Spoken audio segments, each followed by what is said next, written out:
चलो बच्चों, once again welcome to another class. अभी हम लोग अगला चैप्टर स्टार्ट करेंगे और चैप्टर होगा हमारा प्रिंसिपल्स ऑफ मैनेजमेंट। मैनेजमेंट के कौन कौन से प्रिंसिपल हैं? तो मैनेजमेंट के प्रिंसिपल आप जानते हैं। मैनेजमेंट के प्रिंसिपल जो हैं वो फ्योल ने भी दिए हैं और वो टेलर ने भी दिए हैं। हेनरी फ्योल ने जो दिए हैं, हेनरी फ्योल ने जो प्रिंसिपल दिए हैं, 14 प्रिंसिपल्स हैं हमारे पास। इन 14 प्रिंसिपल्स को डिस्कस करते हैं। और टेलर ने जो प्रिंसिपल दिए हैं, 4 प्रिंसिपल हैं, 4 टेक्निक्स हैं। तो 4 साइंटिफिक प्रिंसिपल्स एंड 4 टेक्निक्स। तो जल्दी से ये चीजें हम लोग डिस्कस करते हैं फटाफट से। सबसे पहला जो फ्योल ने प्रिंसिपल दिया है, that is division of work. काम को बांटो। एक व्यक्ति सारा काम नहीं कर सकता। काम को आपने डिस्ट्रीब्यूट करना है वर्कर के हिसाब से। आपको उसके स्पेशलाइजेशन के हिसाब से वर्क को क्या करना है, डिवाइड करना है। एक इंसान सारा काम नहीं कर पाएगा, ठीक है। तो क्या करना है, वर्क को डिवीजन करना है। वर्क को डिवीजन आपका पहला प्रिंसिपल है, division of work. Second, authority and responsibility. देखिए, अथॉरिटी का मतलब होता है राइट टू गिव ऑर्डर्स, ठीक है, राइट टू कमांड, ऑर्डर्स देने का। रिस्पॉन्सिबिलिटी मतलब जो भी आपको कमांड मिली है उसको करने की आपके पास ऑब्लिगेशन है कि उस कमांड को ओबे करें। तो authority means it is the right to give orders. Responsibility means it is the, you can say कि to obligation to do the assign task. तो अथॉरिटी और रिस्पॉन्सिबिलिटी दोनों के बीच में क्या होना चाहिए, बैलेंस होना चाहिए। अगर आपने सिर्फ अथॉरिटी दे दी, रिस्पॉन्सिबिलिटी दे दी, नहीं दी तो काम नहीं होगा। और सिर्फ रिस्पॉन्सिबिलिटी दे दी, अथॉरिटी नहीं दी तो भी काम नहीं होगा। There should be balance between authority and responsibility. Very good. आगे देखिए, डिसिप्लिन। डिसिप्लिन का मतलब क्या होता है बच्चों, जल्दी बताइए। डिसिप्लिन मतलब हर चीज सही तरीके से हो, कंपनी के rules regulation, code of conduct, सब चीजें डिसाइडेड हो, कॉन्ट्रैक्ट वगैरह सब चीजें हो और उसके हिसाब से काम हो। एम्प्लॉयज का अच्छा बिहेवियर हो स्मूथली, ताकि काम वो लोग ढंग से करे। तो डिसिप्लिन होना ऑर्गेनाइजेशन में बहुत इंपॉर्टेंट है। आगे क्या है, unity of command. Unity of command का मतलब काफी सिंपल है कि एक टाइम पे एक सबऑर्डिनेट को एक ही बॉस से ऑर्डर मिलना चाहिए। मल्टीपल बॉसेस से ऑर्डर मिलेंगे तो वो काम को ढंग से नहीं कर पाएगा। तो at a time one subordinate should get order from one boss, ठीक है। एक बॉस से ऑर्डर लेना है एक टाइम में। अगर मल्टीपल बॉसेस बेचारे को ऑर्डर देते रहेंगे, क्या काम करेगा वो। Unity of direction. Unity of direction बड़ा सिंपल है कि वन हेड, वन गोल के लिए वन हेड होना चाहिए, ठीक है। जो भी काम कर रहा है एक्टिविटी में, सबकी यूनिफाइड गोल होने चाहिए। एक जैसा सबका गोल होना चाहिए, अलग अलग गोल नहीं होना चाहिए। सबको एक ही डायरेक्शन में मूव करना है। One head, one goal, one boss, ठीक है, ये आप याद रखेंगे। उसके बाद subordination of individual interest to general interest. मतलब क्या हुआ कि इंडिविजुअल इंटरेस्ट से एक एम्प्लॉय को हमेशा अपने इंडिविजुअल इंटरेस्ट से ज्यादा प्रायोरिटी किसको देनी चाहिए, ऑर्गेनाइजेशनल ऑब्जेक्टिव को। तो इंडिविजुअल इंटरेस्ट को असाइड करके हमें ऑर्गेनाइजेशनल के ऑब्जेक्टिव को, और ऑर्गेनाइजेशन के लिए जो ऑब्जेक्टिव होगा उसको ज्यादा प्रायोरिटी देनी चाहिए। रेम्यूनरेशन का मतलब क्या होता है कि जो भी मॉनेटरी या नॉन मॉनेटरी आप बेनिफिट दे रहे हो उसको फेयर देना चाहिए। मतलब डिजर्विंग जो सैलरी वेजेस वगैरह देना चाहिए। तो रेम्यूनरेशन मतलब जो डिजर्विंग, जो जितना डिजर्व करता है उसको उस हिसाब से सैलरी रेम्यूनरेशन देना चाहिए। सेंट्रलाइजेशन मतलब, सेंट्रलाइजेशन का मतलब होता है जब पूरे जो डिसीजन मेकिंग है वो कुछ ही हाथों में हो। Centralise decision making. डिसेंट्रलाइजेशन मतलब होता है जब डिसीजन मेकिंग आपने स्कैटर्ड कर रखी है, हर कोई डिसीजन ले सकता है। तो एक ऑर्गेनाइजेशन ना ज्यादा सेंट्रलाइज होनी चाहिए, ना ज्यादा डिसेंट्रलाइज होनी चाहिए, बैलेंस होना चाहिए।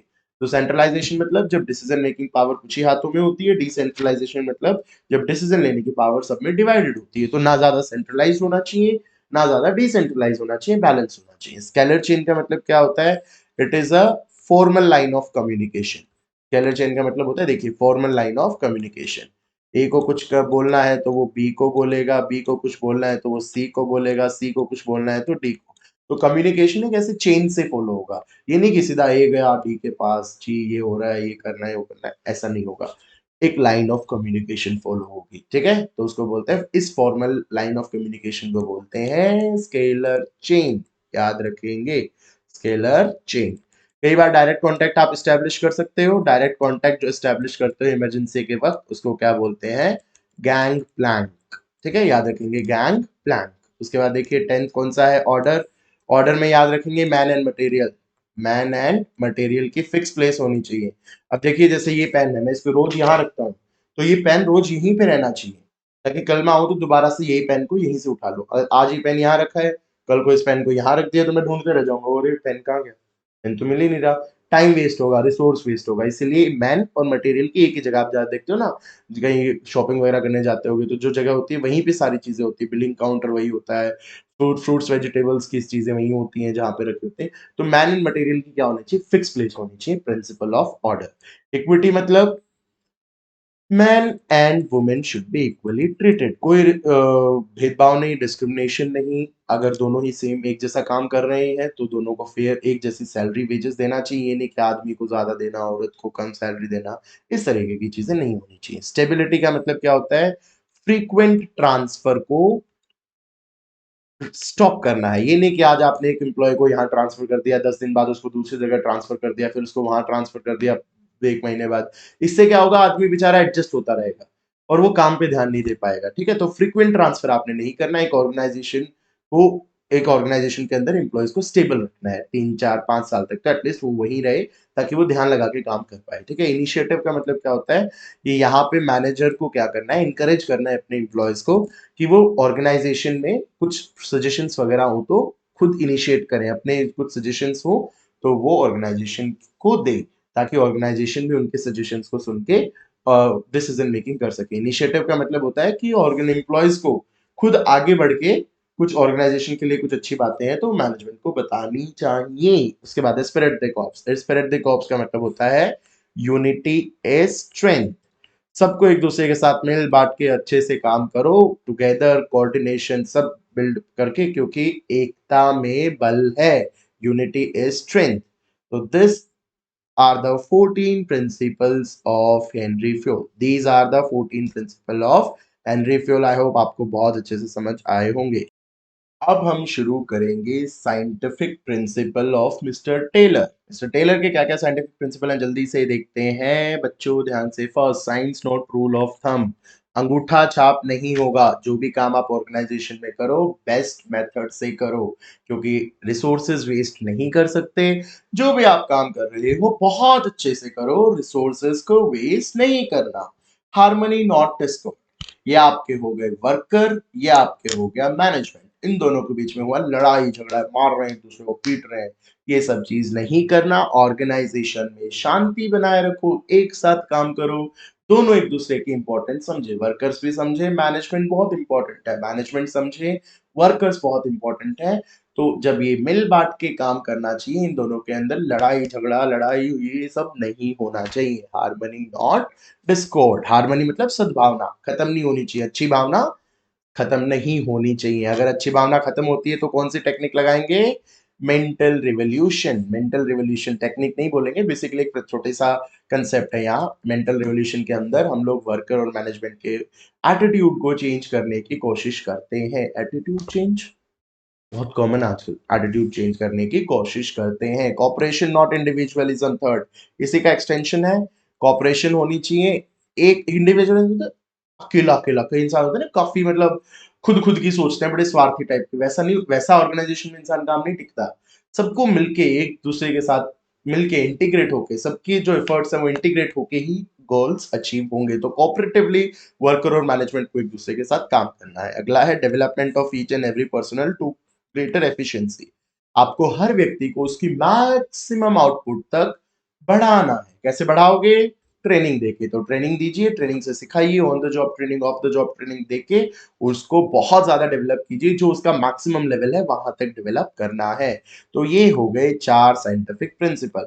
आगे देखते हैं टेलर जी की 4 साइंटिफिक टेक्निक। सबसे पहले फंक्शनल फॉरमैनशिप, हर फंक्शन के ऊपर एक फॉरमैन होना चाहिए। जो वर्कर है उनको 8 फॉरमैन से क्या करने पड़ते हैं, इंस्ट्रक्शंस मिलती हैं। तो फंक्शनल फॉरमैनशिप मतलब फंक्शंस के ऊपर सुपरवाइजर्स का होना जो उनको देखे, बहुत जरूरी है।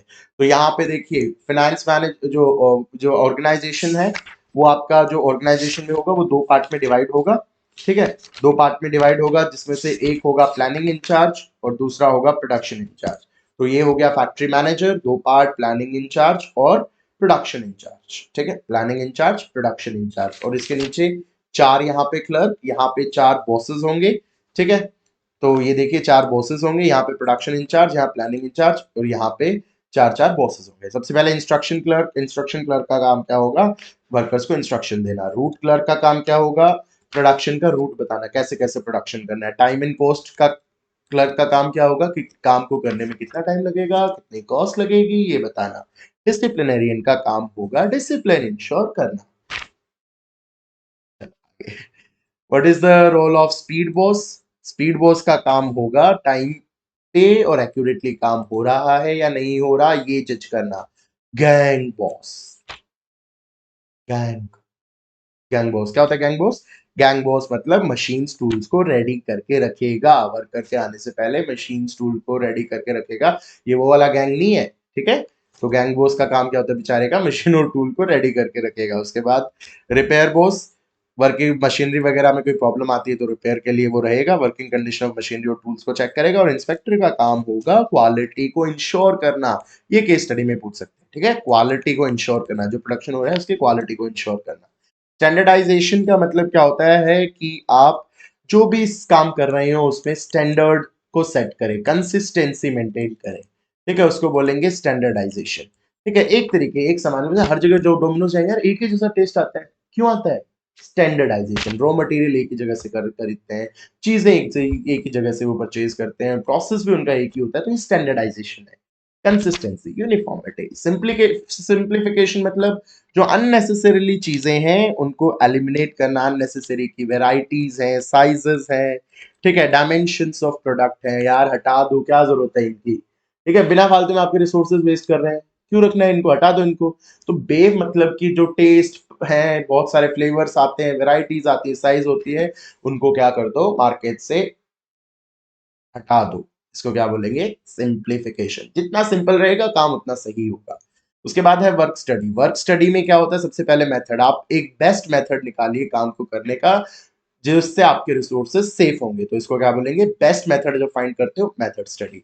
मोशन स्टडी, उसके बाद मोशन स्टडी में आप क्या करेंगे, देखिए मोशन स्टडी का मतलब क्या होता है कि अननेसेसरी की जो मूवमेंट्स होंगी उनको आप एलिमिनेट कर देंगे, ठीक है। अननेसेसरी की मूवमेंट्स, अब मान लो मेरे को लिखने के लिए बार बार पीछे जाना पड़ रहा है, फिर मैं आगे आ रहा हूँ, इससे मेरा टाइम वेस्ट हो रहा है, इससे आप लोगों का भी टाइम वेस्ट हो रहा है, ये एक अननेसेसरी मूवमेंट है, इसको मुझे एलिमिनेट करना चाहिए। कौन सा है, मोशन स्टडी। तो अननेसेसरी की मूवमेंट, मोशंस को एलिमिनेट करना। टाइम स्टडी के अंदर आप फाइंड आउट करेंगे कि किसी भी काम को करने का एक सुटेबल टाइम, मतलब मैक्सिमम इतना टाइम आपको निकालना है, इतना मैक्सिमम इतना टाइम लगना चाहिए उस काम को करने का। उसके बाद है fatigue study.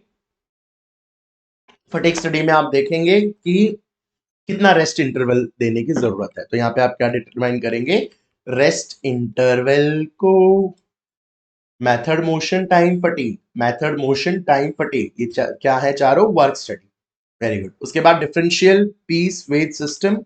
Differential piece wage system के अंदर क्या है, एक एफिशिएंट वर्कर और इन एफिशिएंट वर्कर को डिफरेंट वेजेस दो ताकि एफिशिएंट वाला मोटिवेट हो और अच्छा काम करे, इनएफिशिएंट वाला भी मोटिवेट हो और एफिशिएंट बने। तो you have to pay separately to a efficient worker और एन इनएफिशिएंट वर्कर। ये कौन सी टेक्निक है, डिफरेंशियल पीस वेट सिस्टम, याद रखेंगे। तो आई होप ये आपको चार प्रिंसिपल, चार टेक्निक क्लियर हुई होंगी। बेस्ट ऑफ लक, अच्छे से वीडियो को देखें, चैनल को सब्सक्राइब करिए। आगे की चैनल आप आगे के चैप्टर्स की भी वीडियो रहेगी, अकाउंट्स के 5 दिन की भी पूरे चैप्टर्स की वीडियो रहेगी। I hope you are enjoying the video series. Bye bye, take care.